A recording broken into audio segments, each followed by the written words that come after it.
Okay, so I'm at the end of doing a transplant. I'm taking a Vanguard 18 horsepower and installing it in a 1872 Cub Cadet. Anyhow, everything's done. The wiring's all done. And if I pour fuel down the carb, it starts right up. I've got good fuel pressure coming from the pump. It won't start on a normal start. So I pulled the cap off the carburetor, which you can do this. Doesn't have to be a Vanguard. Any of these carbs. Pull that off and see if you got fuel in the bowl. If you do, you have another issue. And most likely the issue is this buddy right here. That's a fuel shut-off solenoid that goes in the side of the carburetor.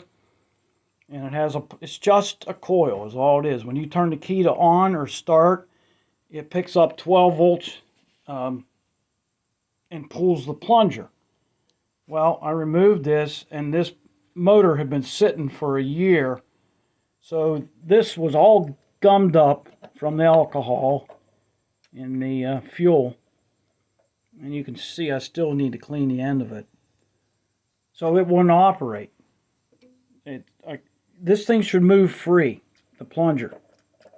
This one wouldn't even move. So I got carburetor cleaner, cleaned that all up.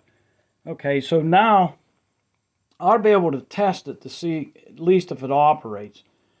I've rung it out with a multimeter, and it has good continuity and good resistance, so it should work.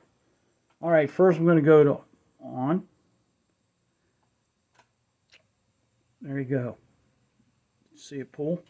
Okay, now off.